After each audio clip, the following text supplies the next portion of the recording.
Hello, America. Tonight we step into a conversation about America, not just the country that we see today, but the ideas, faith, and foundations that built it. This is Unclassified. Let's go.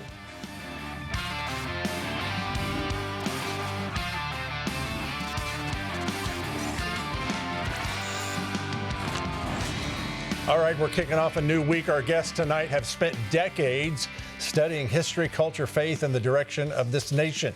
They've spoken in universities, advised leaders, written books, and challenged Americans to understand where we came from and where we are going. Because the truth is, nations don't disappear in a day. They drift when people forget who they are, what they believe, and why their country existed in the very first place. Tonight, we're going to talk about the future of America, not through politics, but through truth, history, and identity. Our first guest is a leading voice on faith, culture, and the challenges facing America today. Carol Swain. Dr. Carol Swain is a former professor, commentator, and author who has spent decades examining the intersections of politics, education, and faith in this country. Dr. Swain, it's a privilege to have you with us tonight on Unclassified. Thanks for being here. It's always an honor. So we're seeing major headlines right now around campus protests and free speech battles and growing tension over faith-based viewpoints. When you step back and look at it all, how would you define the moment that we're in this country? Well, colleges and universities have pretty much put themselves out of business in this sense.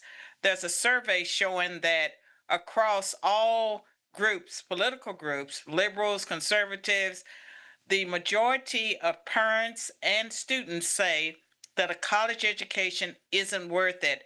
And instead, there's growing numbers of young people who are turning towards vocational education, trade school. They're starting businesses, or they're going into corporations, starting at the bottom and working their way into the management training programs. And colleges and universities cannot exist if they don't have students. Who's going to pay the bills? And so some of the disaffected Americans, again, back maybe 5 years ago, 70% of Americans said that a college education was worth it. Now you have the overwhelming majority of Americans saying no. And so they put themselves out of business, and it's because they forgot their core mission. And if you think about colleges and universities, they were set up, certainly most of the ones in the Ivy League and the first colleges and universities in America to teach people about Jesus Christ and faith and veritas and truth, and they strayed so far away from that, they are destroying themselves because they are indoctrination meals. Okay, so to that point, on our Victory News program that aired just before we came on tonight, they ran a story about the current Vanderbilt chancellor warning elite universities to quit prioritizing political activism. Here's what he said. The fundamental purpose of a university is to be a place where you have path-breaking research and a transformative education. You're not a political party, and you're not part of a political movement. Now, that's Mike Garofalo from Victory News quoting the chancellor. Do you agree with that assessment? And how widespread do you believe this shift toward activism over academic excellence really is across American universities?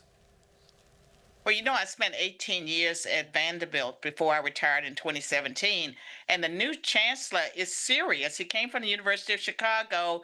He has reached out to conservative students. Some of those Christian groups that were kicked off campus back in 2011 through 2013, some of them are still off campus. The new chancellor has been bringing them back, and he's absolutely correct that all this political correctness and agenda and the universities becoming a branch of the Democratic Party, it has to end. It's going to take a while because the overwhelming majority of faculty are Democrats and administrators, and they have pushed the leftist agenda.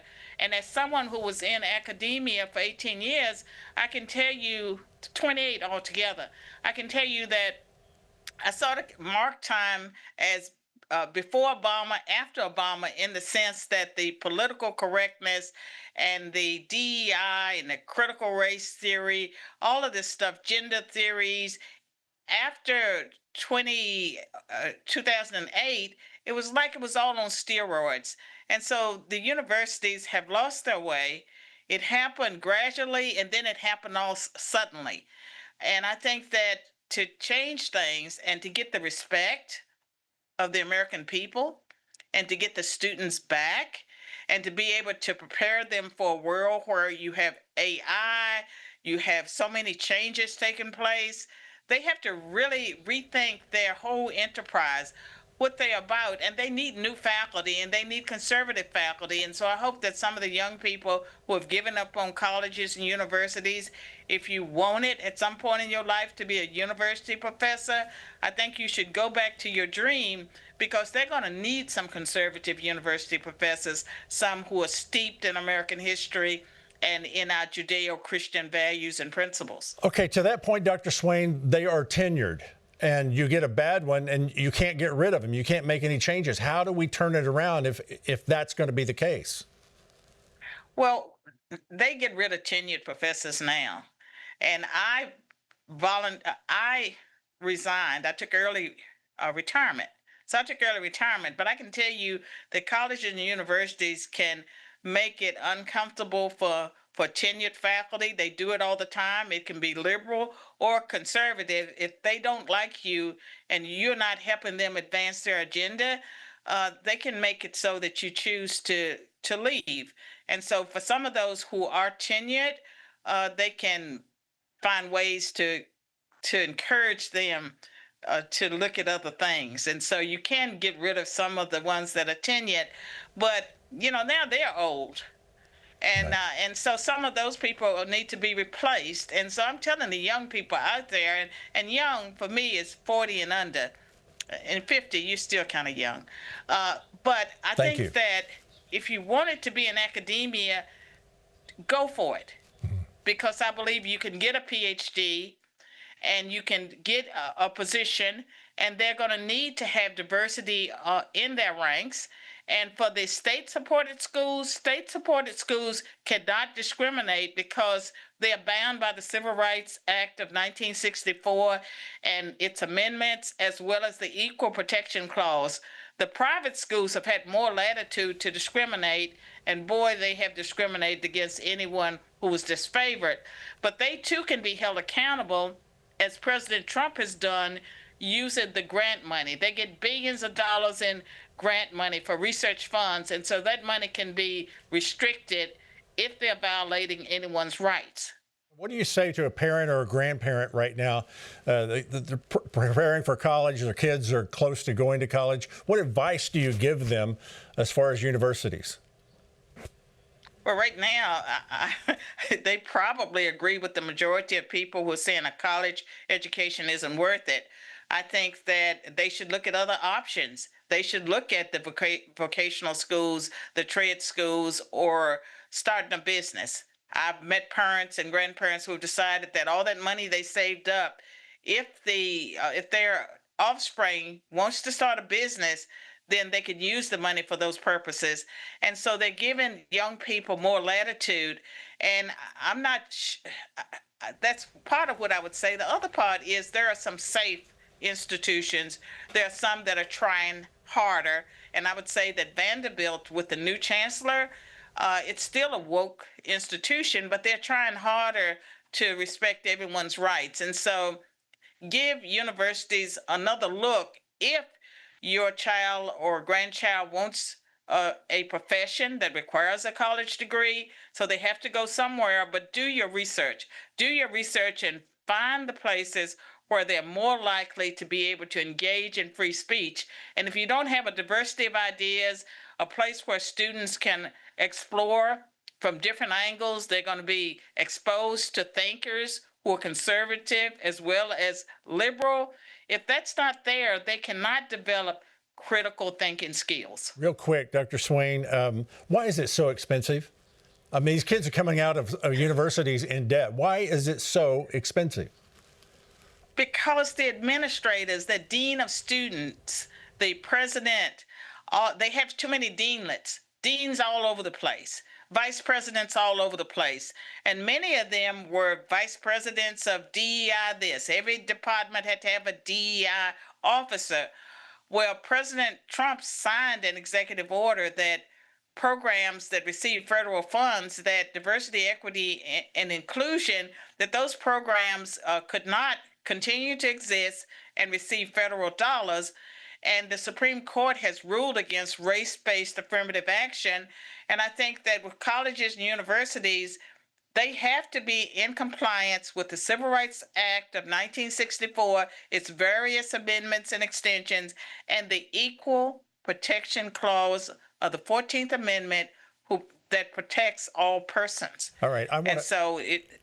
Okay. Yeah, go ahead. I want to bring in David Barton into this conversation. Dave is the founder of Wall Builders, organization dedicated to preserving and sharing the role faith played in shaping our nation. David, it's great to have you with us. Good to be with you guys. So let me bring you in on this. Earlier, Dr. Swain was talking about the founding of this country and our universities. Tell us historically how they were founded, what they were founded upon. Well, what they were founded upon was thinking, not learning. We're at a point now, and have been, the first 3 centuries in America, we taught students how to think. Now we teach them how to learn. So what they do is they repeat back sound bites. They're, by and large, not able to analyze, not able to look at things and determine. And one of the great letters we have in our collection of historical things is a letter between John Quincy Adams and a guy he was debating. Harvard used to have forensic debates. They would last 2 hours. Each student got 1 hour to argue their side, and the sides were assigned to them by the professor. And the particular debate that John Quincy Adams had was a 2-hour debate over a stalk of asparagus. It was green on one end, it was white on one end. For 1 hour, he was to defend the fact that God intended individuals to eat the asparagus from the white end. His opponent was to defend the fact that you eat asparagus from the green end first. That's a debate at Harvard? Yes, it was, because they're teaching you how to think, how to see the weaknesses in the other guy's arguments, what points to pick out, what points to make yourself. It was not about learning. And by the way, until the 20th, I think we may have lost. Did I, the teacher, tell you A, B, C, D? Did I, the teacher, tell you true, false? We have changed the whole pedagogy of education. Well, when you start talking about asparagus, I've got to have some sauce on it. That's where I got to be. I got to have some sauce on that. All right, let me ask you this, David, and then I'm going to bring Dr. Swain in on it as well. We're seeing a lot of conversation about free speech, particularly where certain viewpoints seem protected while others are restricted. Are we dealing with a double standard, and how dangerous is that in the long term? David? Well, when you have free speech and don't have thinking skills to go with it, that's a real problem, because then it becomes indoctrination time. When you have the capacity and you've been taught to think through something and say, now, wait a minute, what's the cost of that? What's the downrange consequences? That might be good right now, but what will that do for the next generation? When you don't think, then you have real trouble. And so, again, it becomes an indoctrination factory rather than thinking factory. And by the way, most Americans suffer from that, conservative or liberal. They know what they believe, but they would have a hard time defending that in any kind of debate. And getting back to thinking is one of the things America needs to do. Okay, Dr. Swain, to you, free speech, we have a double standard here. How dangerous is it if we keep that? Well, I would say that Americans across political parties now are afraid to speak. And when you do speak, you're shut down very quickly. And I think we've lost sense of the First Amendment. And, you know, when I went through college and as a professor, it was sort of ingrained that you would have free speech, that you would have opposing ideas, you would grapple with ideas, that no one side knew everything. And if you had the ideal debate, everyone would shift a little bit, maybe to the middle, but they would know that they didn't know everything. We've lost sight of that, and it is very dangerous. But it's more dangerous, I think, when you find conservatives who are shutting down other people's free speech, because that's not who we are, what we believe. And if we continue down that pathway, we're no better than the progressives that some of us have come to disdain, or at least know that they're so wrong. It's very sad in America when you see that taking place among conservatives as well as liberals. There has to be free speech in America. It would be great if you saw it around the world. You look at the UK, and I participated in a debate at Cambridge My side won. And I gave the closing argument about Black Lives Matter. And for those students, it took courage to vote against, something that was so different from what they came in the door, I'm sure, believing. But the courage is needed, and people need to have ideas. But the Cambridge Union is the oldest debate society in the world. They still have debates where both sides can put forth their ideas. But it's just it's dangerous that we're living in this world, and it's more dangerous for the world that you have conservatives and liberals who are not standing up for free speech. One of the things that inspired this program was a guy by the name of Charlie Kirk. He would debate and he would speak to people and he would listen to the other side. Powerful perspectives that we're getting tonight. When we come back, we're going to zoom out, look at the bigger picture, how we got here and what history actually tells us about faith, the foundation of this nation. We're going to bring them both back, and that and more right after the break. 60 seconds. See you soon. Commercial you ran during the break about Victory News is one of those things. We need somebody that's speaking the truth from a biblical perspective instead of all of the woke reporting that we have today. Welcome to Victory News tonight for Wednesday, March 11, 2026. I'm Mike Garafalo. And I'm Fiona Hernandez. Here are a few of the headlines we're watching for you now. This is the reason that the American public is overwhelmingly, by something like 85%, which we rarely see in the political world, supporting the SAVE Act. Even in the news part of it, it gives you probably the most accurate thing that you can find. It helps you to take perspective of what's going on in the world and how to put it in perspective, which keeps you in a balance of faith and of peace, not being moved by the propaganda and stuff that's out in the world. The world reports the problem, but the Victory Channel brings you the answer. Whatever is born of God overcomes the world. This is the victory that has overcome the world. Our faith, 1 John 5:4. Stay in faith. Have a blessed evening. Unclassified. Welcome back to Unclassified. I'm Greg Stevens, and I want to invite you to like and share the program if you're watching on social media, because if you put comments in right down there, we always play the comments, what you're saying about the programming. And let's do that right now. Here they are. Here's Carol. Carol says, I have Sharon's book. This is from her program last week, and use it and love it. Powerful. Thanks, Greg. You're welcome. Here's Marianne. Marianne says, good evening. Good Friday evening, Unclassified from Colorado with love and prayers, and she's sharing it. Thank you, Marianne, for doing that. Here's Pat. Eric is so interesting. Eric Metaxas was Friday. Interesting to listen to. Thanks for having him on. I want that book of his. Yeah, it's going to be good. Steve says this, a quote I heard years ago, from Charles Lynn. He said, right wing, left wing, but the whole bird's sick. I like that. I like that. That's right. Is that the last of them? A quote. That's the last one. All right. Thank you for sending your comments in. We read them every single day when we have the opportunity to. Now let's turn now to Washington, where lawmakers are looking to take executive action a step further. House Republicans are moving forward with plans to codify 81 executive orders from Donald Trump into permanent law, shifting policies that were once dependent on the presidency into legislation that could carry long-term impact. Let's take a look at this report. Looking ahead to 2026, of course, we got the midterms coming up. That obviously you're elected in for 2 years. You're campaigning for half that time. That's not your fault. That's just how it works.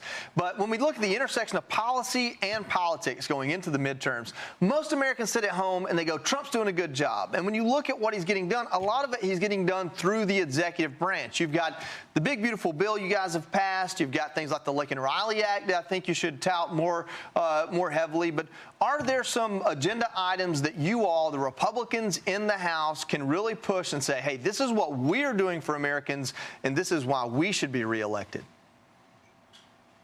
Most certainly. I think to your guys' point earlier, you did a great job covering the fact that we need we need voters to show up to the polls. I think that in part that has to do with the fact that we need to codify President Trump's executive orders. So I know Speaker Johnson has announced that upon returning, there's going to be 81 of those executive orders that we're going to be working on codifying and marking in stone, so they can never reverse those.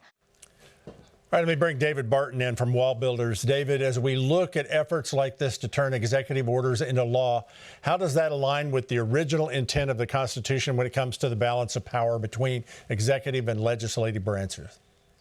Well, the fact that they all have to be turned into law through the legislative branch it indicates pretty much that they're not doing an end around. Executive orders are often an end around, and they're now necessary because we've become so polarized in America, we can't even agree that the 10 Commandments are a good set of laws to live by. I mean, Democrats would vote against that, Republicans would vote for it, so we don't even have common values anymore. And at that point in time, because you have that silly filibuster, thank you, Woodrow Wilson, over in the Senate, it now takes a supermajority to be able to pass a law. You no longer get the will of the people in any way, shape, fashion, or form.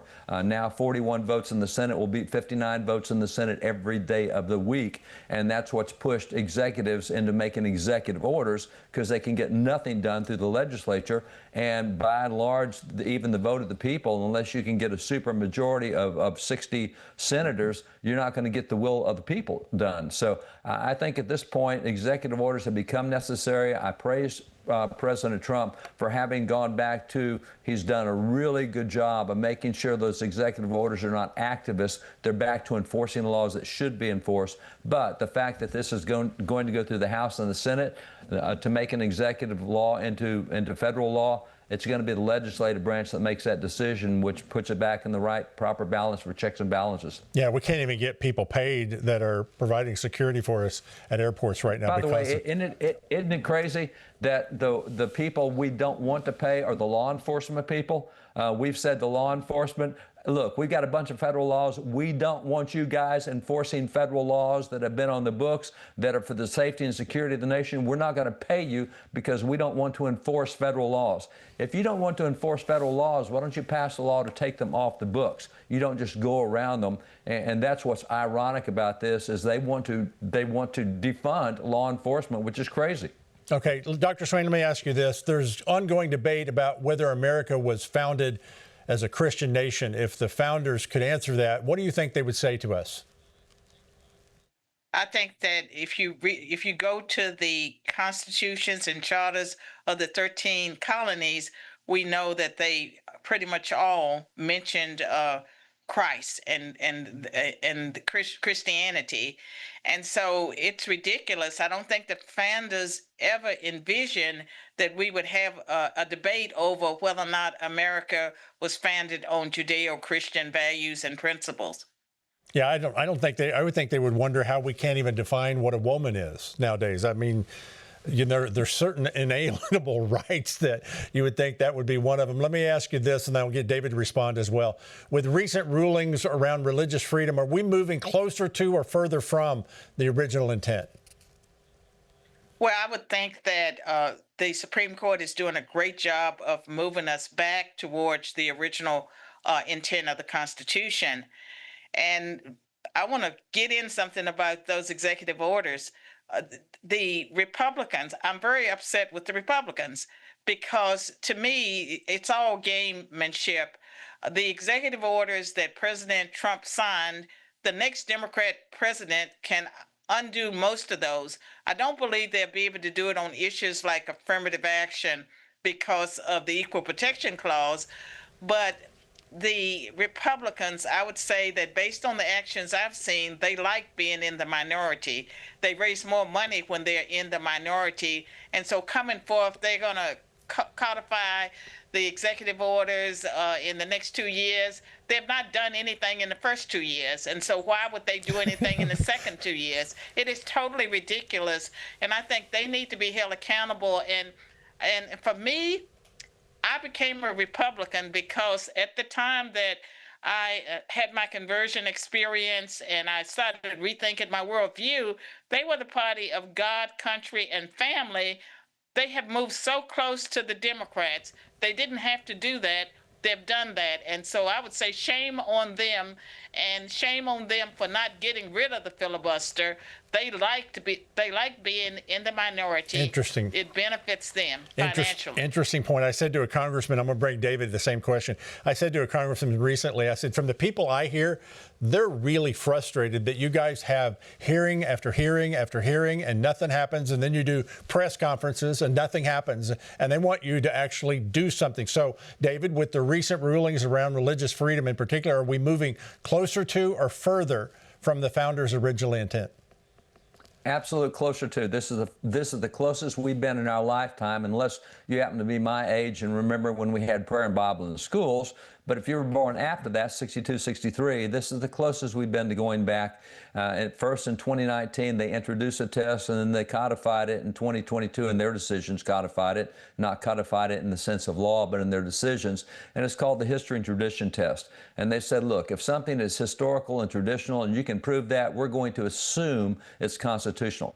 Thereby, we have 27 states that have now introduced the Ten Commandments back, introduced laws to put the Ten Commandments back in the classrooms. Tennessee is in the middle of that this week. They'll become the 5th state to do so. We have Texas that's now put prayer and Bible back in public school classrooms. There's all sorts of stuff that states are now doing that we have not seen them do since the 60s. So I would say that the court's decisions have moved us more back in that direction of history and tradition, and that is a good constitutional test, by the way. If you want to know if the Founding Fathers thought about something, go see what they did about something, and then that helps you establish constitutional intent for original intent. Right. So I think we're moving in a good direction. I want to get both of you a response on this. I'll start with you, Dr. Swain. If you had 1 minute to speak to every American, no interruptions, no politics, just the people, what would you tell them?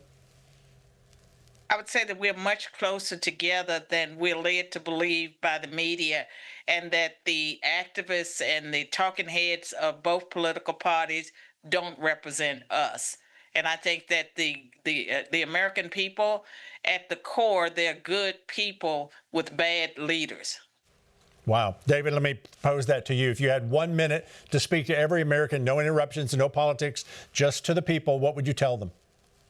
I would remind them how special they are. There's no nation in the world that's been 250 years on the same piece of paper. We are the most prosperous, most free, etc. I would remind them of that, and I would point to them to why is that? And it's unequivocally proven that it was because it was based on biblical principles. The right to due process, to confront your accuser, comes out of John 8:10. The right to compel witness in your behalf, Proverbs 18:17, etc.